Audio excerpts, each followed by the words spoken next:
There's a certain kind of silence that only a country morning can offer, still wide and honest. That morning, I remember the sun hadn't yet climbed fully over the ridge behind my barn. The mist was low over the pasture, clinging to the grass like it didn't want to let go.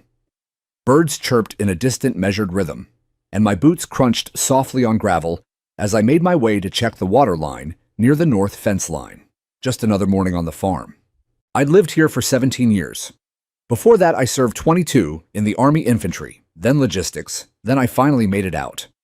After the war and the noise, I didn't want cities. I wanted land, space. I bought this spread when my wife Nora was still alive. She picked out the trees that lined the driveway. Now they're tall enough to touch the morning sky. She passed 8 years ago, but this farm still beats with her fingerprints. We didn't have children, just the animals and the land. I'd grown fond of the bulls, especially Buck and Diesel, the two dominant ones in the southern paddock. They were massive, powerful animals, but I'd raised them by hand, gentle with me. But territorial, very territorial. That morning, I noticed Diesel was already agitated, snorting, pacing. I figured maybe it was the coyotes again, or a wildcat. But then I heard the tires, not the gravel from my drive. Not a visitor using the gate code. These were tires on grass. I stepped away from the fence line and narrowed my eyes toward the tree line at the far south end of the property, the part closest to the suburban development that had sprung up over the last decade. It used to be all woods and open field. Now cookie-cutter homes with beige vinyl siding and an HOA that thought they ruled the county. That's when I saw it. A white SUV gleaming and brand new, creeping along the old service path that cuts through the easement, an easement that runs entirely on my side of the property. The vehicle had no right to be there. The HOA had tried for years to claim they had some right to enforce visual standards on my fences, on my storage barn, even once on my livestock. Laughable. Considering I'm zoned agricultural and have full documentation exempting me from their reach. But that never stopped them from trying. The SUV stopped. The door opened. Out stepped a woman I'd come to recognize too well. Shoulder-length platinum blonde hair, oversized sunglasses, clipboard tucked under her arm like a weapon. Karen. She didn't even close the car door. Just started walking right through the misty field like she was surveying her backyard. I sighed. I pulled my phone out and hit record, holding it low but steady. Years of dealing with this board had taught me one thing: document everything. They lied, boldly. And they counted on people being too polite, too unsure, too uninformed to fight back. I walked toward the fence that divided the central path from the southern pasture. Karen had already stepped over the posted private property. No trespassing sign mounted clearly on the timber gate. It was big, red, reflective. No way she didn't see it. I raised my voice as I approached, not yelling, just clear, calm. The Army had taught me how to command attention with stillness. "You're on private land, ma'am," I called. She turned. "Mr. Lawton," she said with a smile that wasn't really a smile. "I'm just doing a routine compliance sweep. No need to get worked up. Compliance with what I asked. The HOA doesn't have jurisdiction here." She waved her clipboard like a priest blessing a demon. "There have been complaints about the condition of your south fence. Some residents reported livestock noises at all hours and concerns about sanitation." I almost laughed. It's a working farm. This entire subdivision is under Covenant Block 11. Per that, all properties within 500 feet of the primary perimeter fall under visual standards. "Your fencing?" "No, ma'am," I said, walking slowly toward the line. That clause was invalidated when the parcel split happened in 2009. My land is grandfathered in and outside HOA control. I've had that confirmed by the county, twice. She smiled wider, the fake kind that women like her seem to think could mask contempt. "Well, it's possible the documents have changed recently." I stopped at the gate and gestured to the bold lettering beside me. "And even if they had, this is trespassing. You're on private property. You need to leave." She turned to look at her SUV, then back at me. "I'll be filing a report. You're becoming aggressive. That animal noise this morning, I could hear it from my kitchen window." "You moved next to a farm," I said flatly. "The bulls aren't ornamental." With that, she huffed, turned on her expensive heels, and walked back to her SUV. I didn't say another word, but I kept the video running. And I caught it all, her ignoring the sign, stepping onto my land, claiming authority she didn't have. I had no idea then how important that little clip would become. She pulled her car out the same way she came in, tires rutting my pasture and scattering the dew. My bulls watched from behind the reinforced fence, ears flicking, tails twitching. Diesel snorted again, harder this time. He didn't like her scent, I could tell. I didn't either. But I didn't know this was just the start. The next morning started almost exactly like the last sun, breaking slow over the ridge mist, settling like an old friend, and the scent of dew and livestock drifting up through the barn doors. Diesel was calmer today, chewing his cud peacefully beside Buck, but I couldn't shake the tension I carried from yesterday's encounter. I'd dealt with that HOA plenty over the years. They'd sent letters, threats, even tried to fine me once for unauthorized structures when I put in a tool shed 15 feet from their imaginary line. But this time was different. Karen had physically entered my land. That was a line they'd never crossed before. I had already saved the footage from my phone to an external hard drive. 2 copies actually, one in the house and one in the old Army footlocker buried under feed bags in the barn. Experience teaches you that evidence is like water. During a fire, you better have it ready before things get hot. Around 9, I was hosing down the loading bay when I heard tires again. Not on gravel. Again on grass. I stood up straight, letting the hose hang slack in my hand. The dogs hadn't barked, which meant the vehicle had come in through the service path again, same as before. I wiped my hands on a rag and walked around the corner of the barn. There she was. Karen in the same white SUV, but this time, she wasn't alone. A man in khakis and a golf shirt climbed out of the passenger side, late 40s red HOA lanyard around his neck, clipboard matching hers. And a third person stepped out from the back seat, a woman holding a long measuring tape and what looked like a digital camera. They walked right through the gate again. No knock, no call, no respect. I didn't move yet. I wanted to see where they were going. Karen led them along the side fence, pointing toward the corner where the property dipped slightly downhill. That corner had always held water after rain. In fact, I'd installed extra drainage tiles there 5 years back. I walked slowly, not rushing, letting my presence be felt. As I approached, the man with the clipboard noticed me first. He looked uncomfortable. Karen, on the other hand, didn't flinch. "Mr. Lawton," she said brightly.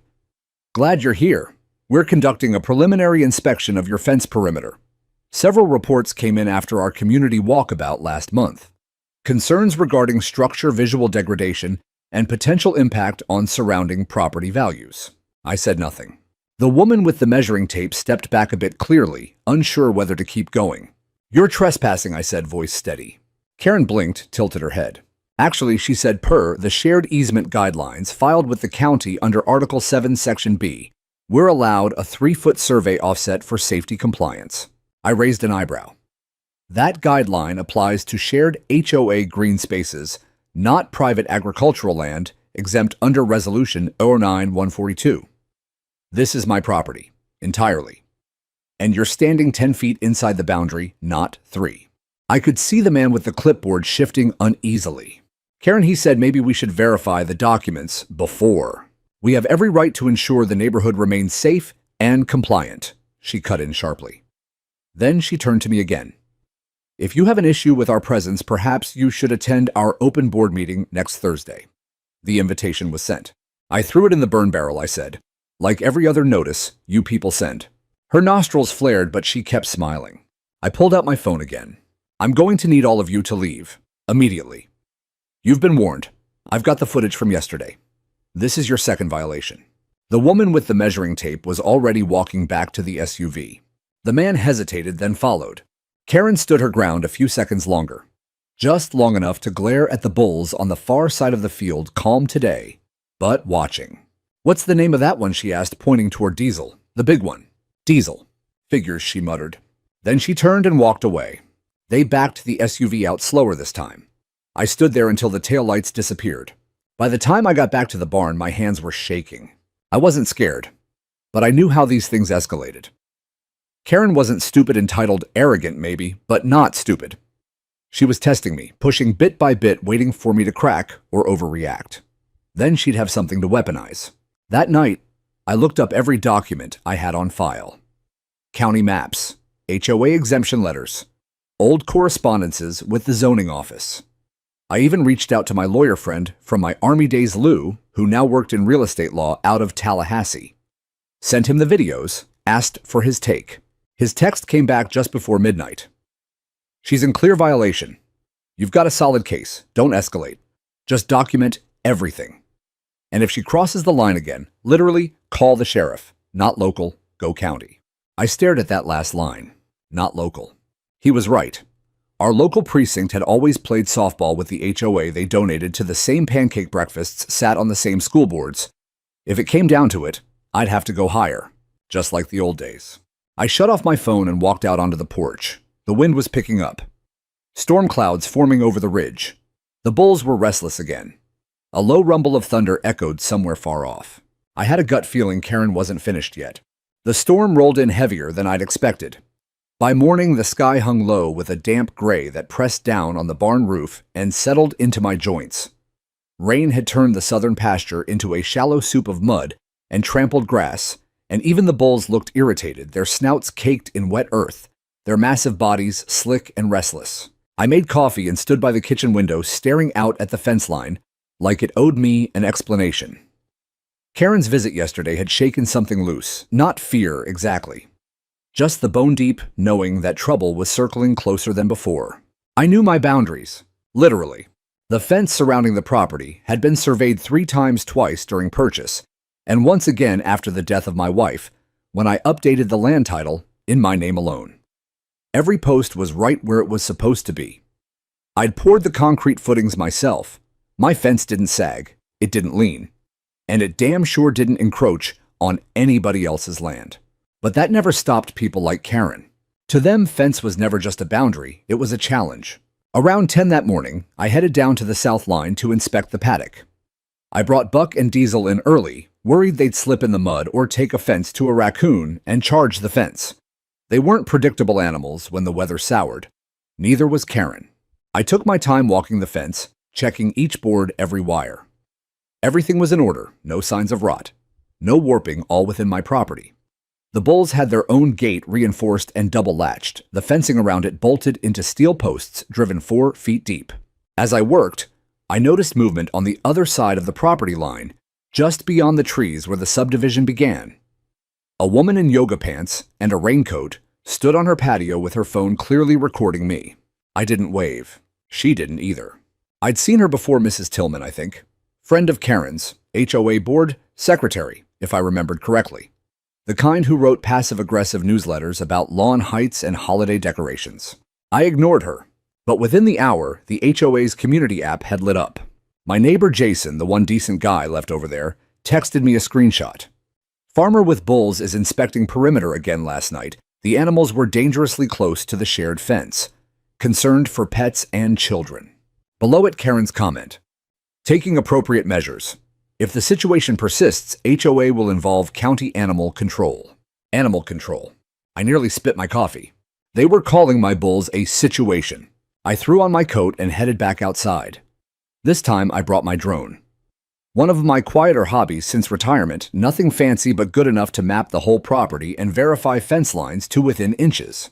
Up it went, buzzing softly above the treetops, gliding over the mud-slicked pasture and zooming in on the fence edges.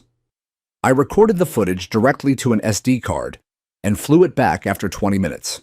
Not a single frame showed any bull outside the fence. Not a hoof print, not a shadow. Still, I knew how they operated. Karen wasn't trying to prove my animals were dangerous. She was laying the groundwork to make me look like a threat, an unstable, reclusive landowner endangering the community. She wanted to build a case, and if she couldn't do it with law, she'd try to do it with fear. I wasn't about to let her. That afternoon, I dropped by the county recorder's office. It's a small building tucked behind the courthouse with beige linoleum floors and that dry paper smell that makes you think of tax returns and forgotten wills. I spoke to Clara, an old friend of mine, who worked the front desk. Still having HOA problems, she asked with a half smile. Bulls this time, I said. They're trying to say I'm in violation of the perimeter fence. Clara shook her head and pulled up my parcel ID. Nothing's changed on the books since 2009, she said. Your exemption is still active. You're zoned rural residential. HOA has no right to enforce anything here. The drainage easement stops 60 feet short of your barn. And no, they can't step onto your land. I exhaled, mind printing me all of it. She did. I left with a stack of certified records, easement maps, exemption clauses, zoning clearances, everything I could possibly need. I slid them into a weatherproof folder and stuck it in my truck's glove compartment. Let Karen try. When I got back to the farm, something felt off. The bulls were pacing again. Diesel let out a sharp bellow when he saw me. Not fear. Agitation. I walked the perimeter once more, and there it was. Fresh tire marks in the mud, right up to the edge of the southern pasture. Not on the gravel road, not on any public easement. They'd driven up here again, and this time, they were careful not to leave the vehicle visible from the house. But Diesel had seen, and Diesel didn't forget. I placed a motion-triggered game cam in the oak tree facing the fence, then another one near the gate. Silent eyes ready to catch whatever snake slithered back in. At dusk, the sky turned bruised purple. The wind picked up again, and I stood by the fence staring out into the darkening woods beyond the property line. I wasn't waiting for Karen. I was waiting for her next mistake, and I knew it was coming. 2 days passed without a sign of Karen. The skies cleared and the land began to dry. I used the time to reinforce the east gate with new hardware and moved the trail cams into better positions, higher up, angled down, concealed under pine boughs. The bulls settled down again, as if they sensed the lull in pressure, and I allowed myself a few hours of quiet to think, to breathe. But peace around here never lasted long. It was Thursday morning when the storm returned, not in the sky, but in the form of Karen's SUV, followed closely by another vehicle I didn't recognize. A dark blue sedan with vanity plates that read Board 2. The second car parked just beyond the tree line on the HOA side of the boundary. The SUV, though hers, came creeping up the same rut-worn path that had become her preferred route of invasion. I saw them from the kitchen window. Karen stepped out dressed like she was going on a safari. Wide-brimmed hat, utility vest, sunglasses. She was joined by a man and a woman I hadn't seen before. Both wore name tags. Both carried clipboards. HOA brass, I assumed. Reinforcements. I grabbed my phone, turned the camera on, and stepped out onto the porch. Morning, I called. Back again. Karen looked over, all sweetness on the surface. Mr. Lawton, she replied. We're conducting a documented inspection per our updated visual impact review for edge properties. There's nothing to inspect, I said, walking toward them. You're off your property. Again. The man, short, balding, stiff in the shoulders, spoke up. We're from the HOA Regulatory Committee. This won't take long. I stepped in front of the gate. Unless you have a warrant or written county approval to enter private land, this inspection's over. Karen gave a tight laugh. We're not breaking any laws. We're well within our rights to review adjacent properties for compliance trends. Compliance trends, I echoed. This isn't a commercial lot. This is a farm. Agricultural zone. Not under HOA jurisdiction. You're not entitled to review anything over here. The woman took a step forward, her heels sinking slightly into the still soft soil. Our members have submitted formal complaints regarding noise, animal scent, and visual pollution, particularly from your fencing, debris piles, and outbuildings. We're obligated to investigate. I took a step forward, keeping my voice even. Do you see that sign? I pointed to the bold red lettering on the gate again. Private property. No trespassing. This is your last warning. I've got every visit recorded, including the one where Karen walked in here without permission. Now leave. They hesitated. That's when Diesel bellowed from the pasture, long and deep and angry. They all jumped. Karen turned toward the sound, and I saw it, the flicker of fear in her eyes. Not just annoyance. Not just frustration. Fear. We need photographic documentation of the fence damage, the man said, trying to recover. There is no fence damage, I replied. And you're not getting a single photo from this side of the property line. Karen crossed her arms. You're being deliberately uncooperative. If you have nothing to hide, why so defensive? I stepped aside just enough for them to see the cameras mounted on the tree trunks, their red lights blinking like watchful eyes. Because when people keep breaking into my land without cause, I start defending myself with facts, footage, and force of law. The group finally began to retreat. Karen lingered a moment longer, staring out across the pasture toward the barn. Diesel let out another grunt from the distance. He was pacing again. Even from this far, I could see it. He remembered her, and he didn't like her presence. Karen muttered, We'll escalate this. I hope you do, I replied. Maybe then the county will take a good look at how many times your board has crossed the line. literally. They left without another word. But I didn't go back inside. I stood there at the fence until their vehicles disappeared back through the trees, tires throwing up bits of dried mud along the HOA's precious paved paths. That afternoon, I filed a formal trespass warning with the county sheriff's department. I sent in the photos, the video, and the documentation from Clara at the records office. I didn't want to make noise, but I wasn't about to let them twist the narrative. Because that's what Karen did best. She weaponized perception. To her, I was the unpredictable loner with bulls fences and visual pollution. She wanted to paint me as a threat so she could tighten her grip on the borderlands of the HOA. But she didn't know that I'd fought bigger wars than this. She didn't know that I'd learned patience in combat.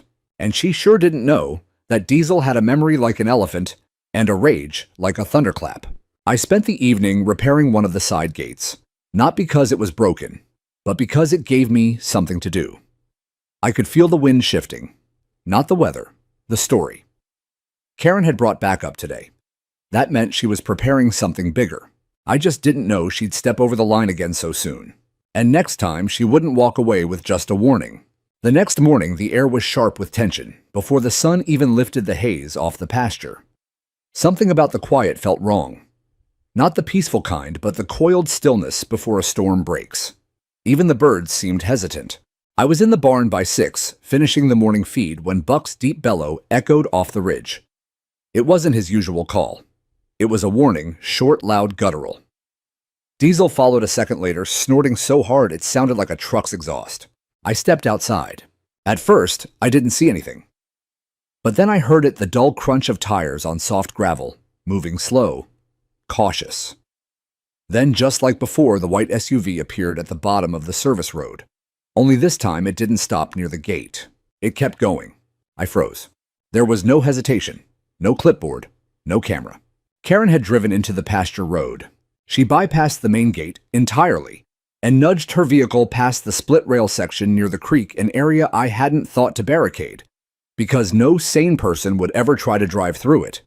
But there she was, tires sloshing through half-dried mud, and cow tracks inching deeper onto my property, like she owned it. My heart thundered. Diesel and Buck were already alert. They stood in the far end of the field, muscles rigid, tails stiff. They hadn't moved yet, but they were watching. Karen's SUV paused about 30 feet from the reinforced gate of the southern pasture.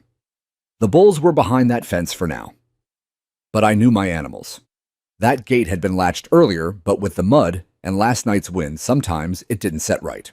I broke into a jog across the field, my boots sucking into the damp ground with every step. "Stop the car," I yelled. Karen didn't. She opened her door and stepped out, heels sinking into the muck phone in hand, holding it up like a badge. "I'm taking evidence of livestock code violations," she shouted. "The stench from here is overwhelming." "You're trespassing," I roared. "Get back in the car!" Too late. Diesel let out a roar. I looked to the gate. Open. Just a crack, but open. The wind had blown it loose. The latch hadn't caught. I saw it in Karen's eyes the moment she realized something was wrong. Her self-righteous confidence evaporated into panic as the two bulls began a slow, deliberate walk toward her. Not a stampede, not yet. But you don't need a stampede when each animal weighs over 2,000 pounds. "Get in the car," I screamed. She fumbled, dropped her phone, dove halfway into the front seat, slammed the door, and gunned the engine. The wheels spun uselessly, kicking up wet earth, flinging chunks of mud into the air like fireworks. Diesel began to trot. Then Buck followed. That was all it took. In seconds, they were charging. Karen's SUV jerked forward, tires finally catching grip, but she turned too hard. Her front wheel smacked against a buried root, bounced, and sent the vehicle at an angle toward the fence. The bulls were already closing in, snorting bellowing foam flying from their mouths. And then it happened. Diesel hit the rear passenger panel first, shoulder first, a full-force slam like a freight train. The SUV rocked violently, the metal caving inward with a sickening crunch. Karen's scream tore through the air as Buck hit second, his horns, grazing the front panel, knocking the bumper clean off. The vehicle lurched sideways into the fence wooden posts, splintering beneath its weight. She hit the horn, frantic and useless. I ran as fast as I could, waving my arms, shouting, trying to distract them, to redirect the bulls. They weren't attacking her. They were attacking the noise, the movement, the trespass. "Back, Diesel, back." Miraculously, Diesel stopped short of the second hit. He wheeled around, snorting, kicking up dirt like a warning. Buck followed suit.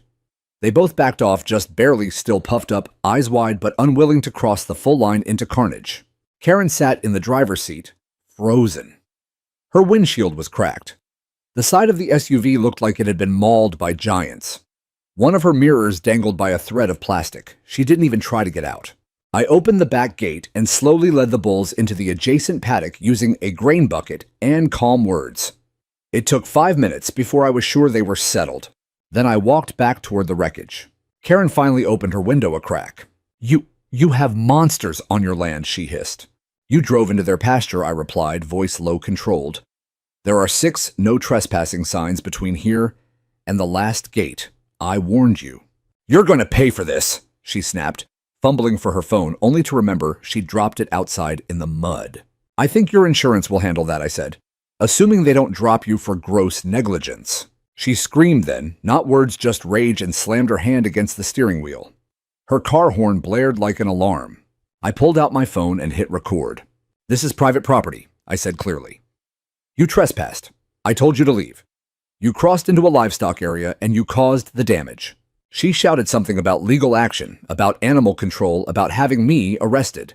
But I'd already called the sheriff. And this time I didn't call the local boys. I called county. They arrived 20 minutes later. Karen tried to twist the story, but I had video. I had timestamps. I had cameras. I had tire tracks. I had everything. The deputy's expression barely changed as she ranted. When she paused to breathe, he looked at me and asked, "You got property documents?" "Glove box," I said. "Certified copies." He walked to my truck and retrieved the folder. Flipped through the pages. Then he looked back at Karen. "Ma'am," he said flatly, "you're lucky you weren't killed." Her face blanched. The deputy pointed to the destroyed section of fence. "That damage is on you. This man warned you multiple times. He has it on record. If you try to file anything against him, we'll refer the case to the DA with trespassing and reckless endangerment charges on you." Karen didn't speak, didn't blink. She just sat there as her SUV hissed, dented and steaming in the mud. As they towed her vehicle out, I stood quietly by the pasture gate, one hand resting on the fence post. Diesel stood beside me, silent and calm now, like the storm had passed. But it hadn't, because I knew Karen. And she wasn't done yet. The next day, Karen's SUV was gone, hauled off the field by a flatbed tow truck just after dawn. The damage was worse than I'd first realized. The rear quarter panel was caved in, the taillights shattered, and the passenger side window spiderwebbed like a cracked egg. There were hoof prints embedded into the mud, and even a chunk of white paint left on the lower rail of the pasture gate. It looked like a war zone. And yet somehow I knew that wasn't what really bruised Karen's pride. It was the fact that the bulls hadn't even noticed her. They hadn't cared that she was HOA, or that she was carrying a clipboard, or reciting bylaw codes. They saw a threat to their land and reacted on instinct. And for once in her life, she couldn't talk her way out of it. But Karen didn't scream until after the bulls had already stepped away. Not when the SUV was hit. Not when the gate snapped. Not when the fence gave way.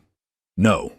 Her scream came when I walked toward her with my phone recording, calm, unshaken, and utterly prepared.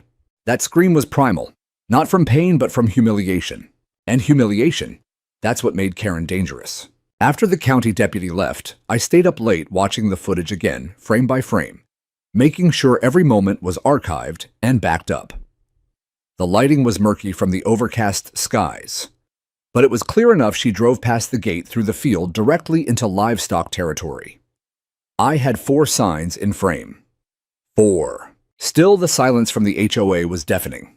No apology, no acknowledgement, no attempt to pay for the fence. That was when I knew something was brewing behind the scenes. It came 3 days later. I was fixing the fence when a courier truck pulled up. No markings, no uniform. Just a plain manila envelope handed off with a clipped sign here. Inside, a legal notice. Cease and desist. Accusations of negligent livestock handling, willful endangerment of a community board member, and a bizarre claim that I had trained my bulls to be territorial weapons. I laughed, out loud. Then I didn't. Because on the second page was a demand that I remove all unsecured livestock within 72 hours or face civil suit. They were serious. Karen had flipped the narrative. She wasn't just covering her tracks. She was launching a full-scale offensive. I called Lou. "This is a bluff," he said over speakerphone. "They're trying to rattle you into removing the animals so they can claim voluntary compliance. Don't bite." "She has no ground to stand on," I said. "None. But HOA legal teams don't need ground, they need noise. If they file, you're in court. Even if you win, you'll burn months in paperwork. And they know that. What do I do?" He paused. "How badly do you want to end this?" I looked out across the pasture where Diesel and Buck stood calmly beneath the old oak. This land had been my sanctuary, my salvation. After 22 years in war zones, I came here to stop fighting. But now I could feel the same tightening in my chest I'd felt when the first mortar dropped in Kandahar. "Badly," I said. "Then you need to flip the script," Lou said. "Make her the aggressor again. Catch her in something bigger. Bigger than bulls crushing her Lexus. Much bigger." It didn't take long. 2 days later, I got a call from Jason, my friend in the HOA, who still had a conscience. "Listen," he whispered. "I probably shouldn't be telling you this, but Karen's planning a community walkthrough Sunday morning. Says it's to collect visual evidence of code violations. She's getting the board members to walk the edge of your fence again. With cameras, probably. Anyone from the county invited? No. But she said she's filing an incident report in advance in case he gets aggressive." "That's you, by the way." I thanked him, hung up, stared out at the fence. If she wanted to cross the line again, good. This time I'd be ready. Sunday came fast. I spent Saturday night prepping. I reinforced the gate twice, installed 2 more trail cameras, and then I brought out the big tool, a portable military-grade motion sensor kit left over from a tactical training program I'd helped with in Texas. Perfectly legal. Perfectly invisible. The sun rose slow over the eastern ridge, burning through the mist. And then they arrived. 5 of them. Karen dressed in all white like some avenging angel of lawn regulations. Her assistant clipboard in hand. 2 board members trailing like shadows. And a man I didn't recognize, tall, quiet, holding a handheld camcorder. They didn't ring the bell. They didn't announce themselves. They just began walking the edge of the fence line, snapping photos, talking loudly to each other as if narrating for an imaginary jury. "This area shows clear signs of rot," Karen said near the old gatepost. "This pile of feed bags violates visual compliance zone B," the assistant replied. They hadn't crossed the line yet, but they were close, 5 feet, 4 feet. And then Karen stepped over. Just a little. Just enough. Snap. The motion sensor blinked red, and I stepped out from the barn with a smile. "Smile for the camera," I said. "You just broke a cease and desist order." She froze. Her assistant turned pale. "You're being recorded, Karen. And not just by me. My lawyer has live time-stamped alerts from 3 surveillance systems, and we're streaming to a cloud server that'll forward to the sheriff's office in 10 minutes. She stammered. "We were invited. This is a community. This is private land I cut in. Your notice claimed I was a danger. But I haven't left my fence. You just stepped inside it. Again." Silence. I looked at the tall man with the camcorder. "You with them?" "No, sir," he said. "I'm independent. HOA hired me for documentation. I've got all of it on tape." Karen turned on him. "You're not authorized to share that." "I'm not deleting anything," he said calmly. "You signed a waiver." She screamed again then. Not out of fear, but because the wall she'd built to control the story had just collapsed.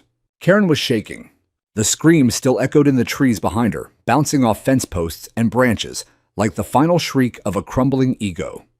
Her face flushed, crimson teeth clenched, nostrils flaring. She looked less like a woman and more like a steam engine seconds from explosion. But I didn't flinch. Not this time. I stood firm at the edge of my pasture, arms folded across my chest, camera still rolling in my hand. The bulls behind me watched through the fence, calm and still. Diesel huffed once, just once, but it was enough to make one of the board members flinch. Karen spun on the videographer. "You delete that footage right now, or I'll sue you for breach of contract." The man didn't even blink. "You signed a release," he repeated. "It's a standard clause. You requested a public inspection for the HOA record. You didn't specify editing rights. This belongs to the association and my own records until otherwise contested in court." Karen's jaw dropped open and stayed there soundless for once. Her assistant looked like she wanted to sink into the dirt. "You've got 5 minutes," I said calmly, "before the county deputy arrives. That's how long it takes from the station. I already called and logged the violation. Your team set foot on private land without permission again. That's trespassing.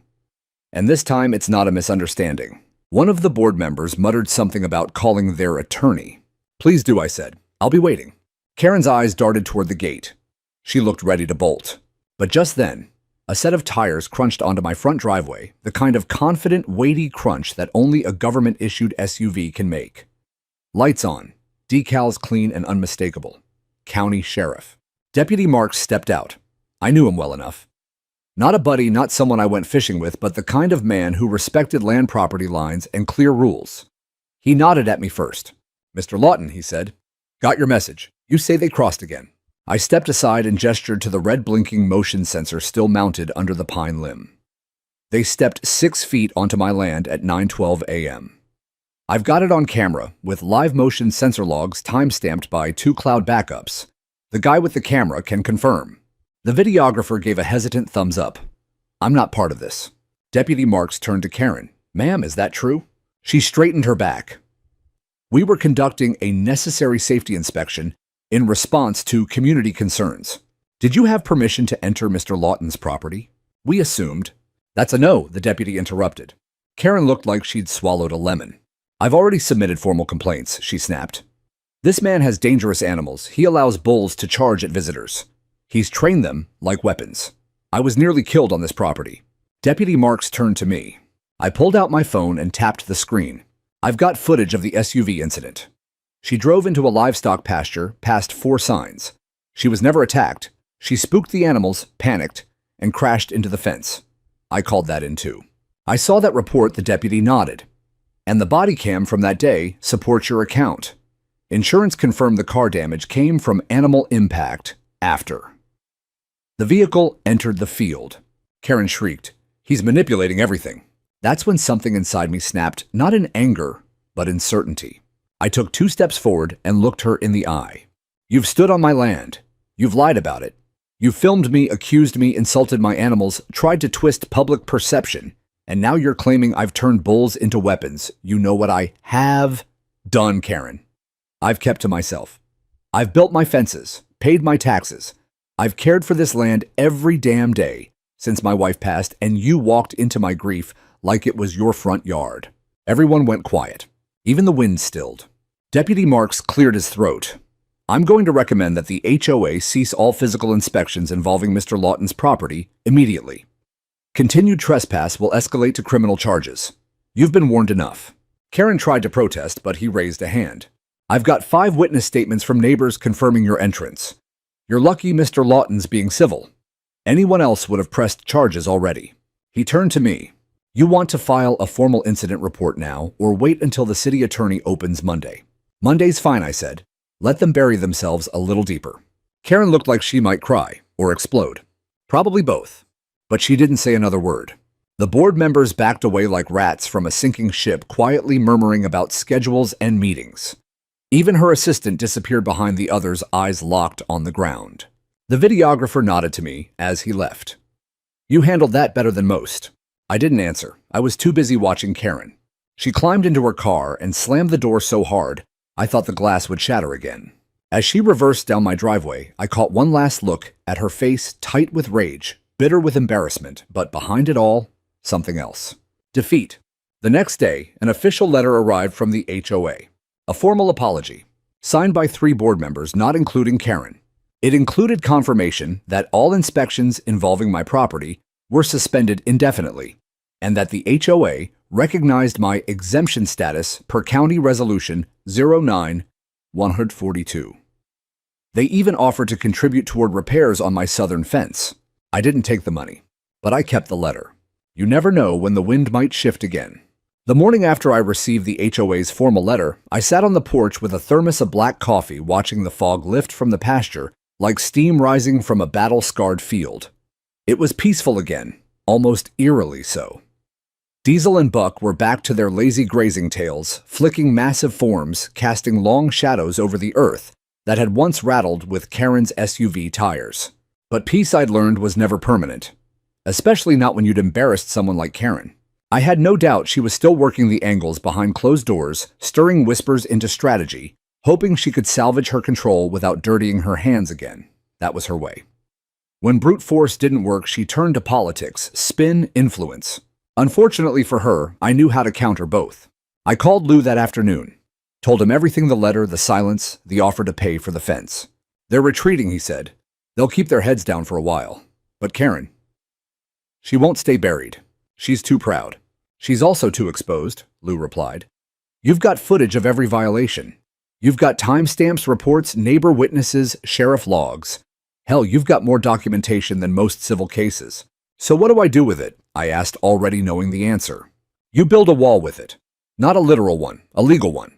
Something she can't breach. And that's what I did. For the next week, I gathered every shred of evidence, every video, every photograph. I compiled it all into folders, digitally and physically, meticulously labeled, time-stamped, backed up 3 times. I wrote a formal affidavit detailing each incident in chronological order. The first trespass, the inspection with backup, the bulls and the SUV, the cease and desist she violated, the false accusations she made to the HOA board and to animal control. Everything. Then I drove down to the county building with 2 copies and handed them to the administrative clerk for official filing. While I was there, I made one more stop: planning and zoning. I asked to speak with Supervisor Maggie Heron, a sharp woman in her 60s, who'd worked in land management longer than most HOA boards had existed. She looked up when she saw me. Mr. Lawton, heard you've been having trouble with the neighborhood folks again. Less trouble now, I said. But I'd like to ensure they don't try this again. I handed her a copy of the HOA's letter and my exemption documents. She flipped through them, nodding slowly. I want to submit a notice for public record, I said, declaring that any future claims of HOA jurisdiction over my land are false and subject to county penalty under misuse of authority. She raised an eyebrow, going nuclear. Just building a firewall. She smiled, signed the form, and added it to the public registry. Now, if Karen tried anything again, if she so much as referenced my name in a board meeting agenda, it would trigger a county alert. I'd forced the system to work for me, not against me. But there was still one thing left to do. The footage. I'd kept it private so far, sharing only with Lou, the sheriff, and the county. But I knew others needed to see it too. Not to mock Karen, not to gloat, to warn, to show what happens when lines are crossed, literally and figuratively. So I uploaded the video compilation, cleanly edited, no commentary. Just footage. I titled it, When HOA Power Goes Too Far, A Farmer's Warning. Within 2 days, it had 38,000 views. People began commenting: farmers, veterans, suburban homeowners, even former HOA board members. The support was overwhelming. Messages came in from across the country, stories of intimidation, property threats, fines over garden beds or paint colors. Apparently, I wasn't alone. And when Karen saw it, because I knew she would, it must have burned her to the bone. Because the next time I saw her, she wasn't in a white SUV. She was in the passenger seat of a blue sedan, staring out the window while someone else drove. She didn't step onto my property. She didn't wave. She didn't smile. She looked like a ghost of the woman who had once stormed my pasture with legal threats and high heels. And honestly, I didn't feel triumph. I felt done. I didn't need revenge. I had my land, my peace, my bulls, my fence, my wife's old garden blooming again along the east side of the barn. What she'd tried to take wasn't just a piece of land, it was my freedom, my identity. What I'd built after a lifetime of war and loss, and she failed. Not because I shouted louder, but because I knew who I was, and I knew the law better than she did. I walked back into the barn, shutting the doors behind me. Diesel let out a lazy grunt. I gave him a pat on the flank. She won't be back, I told him. He huffed again, as if to say, she better not. The silence after Karen's final appearance wasn't the kind that comes when someone is merely embarrassed. No. This was the silence that follows a reckoning, the kind of hush you get when a room full of people suddenly realize the one making all the noise had been wrong all along. Within a week of uploading the video, local buzz turned into regional interest. I started receiving interview requests from small-town newspapers to HOA reform blogs. I declined most of them. I didn't do any of this for fame. I just wanted my land left alone. But the conversation was happening whether I liked it or not. People were watching the footage not for the drama, but for the pattern. Karen's behavior wasn't isolated. It mirrored a larger disease spreading through communities across the country, HOA boards extending their claws past what they were legally allowed to touch, often without consequence. Until now. It wasn't long before a county compliance officer reached out to me directly. "We've been reviewing your footage," she said during a brief phone call, "and we'd like to formally request a sit-down interview regarding the actions of the Oak Hills HOA board, particularly the conduct of Ms. Karen Hollings." I agreed. They met me at the local library, a neutral space with cameras, witnesses, and no barns or bulls to distract anyone. I walked in wearing jeans and boots, a collared shirt, and a folder under my arm that I'd organized with Lou's help, chronological documentation, every letter, every map, every report, and every video, still that mattered. Across the table sat two officials from the County Ethics Review Board, one zoning supervisor, and a member of the legal compliance team. They weren't there to be friendly. They were there to verify. The meeting lasted 3 hours. They didn't rush, and I didn't embellish. I laid out everything, the first visit. The false claims of jurisdiction, the harassment, the trespass, the animal control threats, the incident with the SUV, the cease and desist violations, and finally the orchestrated walkthrough, with video proof of her stepping onto my land. After swearing to the board, she hadn't. Every word, every frame of footage was backed by documentation. When I was done, they said thank you. They didn't promise results, but I could see it in their eyes. They already knew. That was a Wednesday. By Friday morning, it started. The HOA issued a public statement. Ms. Hollings had voluntarily stepped down from her role as president of the Oak Hills Homeowners Association, citing personal stress and safety concerns. They tried to spin it like she was a martyr, overwhelmed by the hostility of rural landowners unwilling to modernize. But no one bought it. Jason, my friend in the neighborhood, texted me a screenshot from their private message board. The comments were brutal. She lied to us. He warned her over and over. I have a bull too. They're not weapons. They're animals. This whole board needs to be audited. And then the real consequences arrived. An audit was announced. County auditors would be reviewing all of the HOA's expenditures, complaint filings, enforcement actions, and code interpretations from the last 5 years. Karen's name was on dozens of them. Her signature, her claims, her unofficial enforcement visits, all under scrutiny. Lou called me that night. "You just triggered a storm, brother." I didn't even raise my voice, I replied. "No need to. You had facts. And the internet."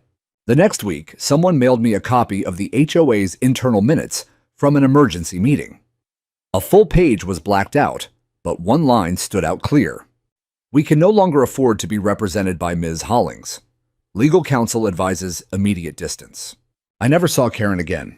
Rumor had it she sold her house at a loss and moved out of state. One of the board members told Jason she'd tried to sue the HOA for not defending her, ironic, considering how often she'd weaponized it for herself. I didn't feel vindictive, but I did feel settled. Not just for me, but for every neighbor she'd fined for mailbox paint or threatened over holiday lights.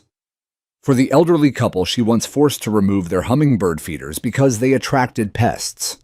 For the single mom down the street who'd cried after Karen berated her for putting up a small basketball hoop for her son.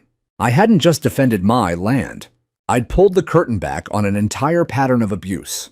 And once exposed to daylight, people like Karen don't survive long. Still, I took no victory laps. I got up early the next day like always. Fed the animals. Repaired a fence post Buck had leaned too hard against. Sat on the porch with my coffee watching the light spill across the pasture. That weekend, the neighborhood kids biked past the fence. One of them waved. I waved back. Jason dropped off a six-pack and some homemade chili. He didn't say much, just nodded and sat with me a while. "You ever think about running for HOA board?" he asked with a grin. I laughed. God, no. He laughed too. But the idea stuck in the back of my mind, not because I wanted power, but because I realized how rare it was for someone to fight back and win. And maybe, just maybe, someone like me needed to sit at the table, not to control others, but to remind them where the lines are. Because lines matter, especially when you build your life behind one. It was late spring when I rebuilt the last section of the southern fence, the one that had splintered under the weight of Karen's SUV and Diesel's righteous fury. The weather was warm by then, the soil dry enough to tamp posts deep and firm, and the wildflowers Nora once planted along the eastern trail had started blooming again. I worked alone that morning. Not because I had to, but because I wanted to.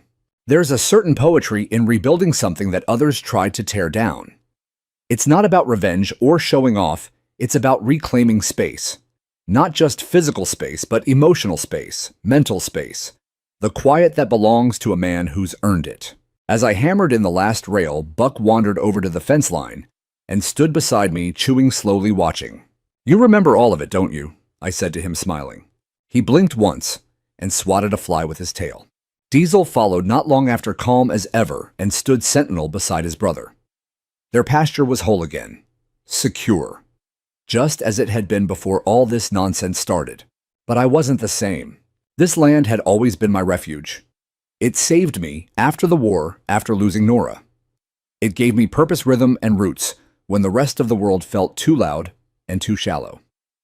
But I'd learned something over the past month. Sometimes, when peace is threatened, you can't just retreat deeper into solitude. Sometimes you have to step out of it. Speak up. Draw the line not just on a map, but in the dirt with your own hands and your own will. And make it stick. Word had gotten out far beyond Oak Hills. After the audit, the county issued recommendations to neighboring HOAs about overreach and the limits of covenant authority. A few associations even revised their rules, clarifying exactly where their powers ended. Some introduced mandatory training for board members. Others instituted external oversight panels. I never expected that. I certainly didn't ask for it.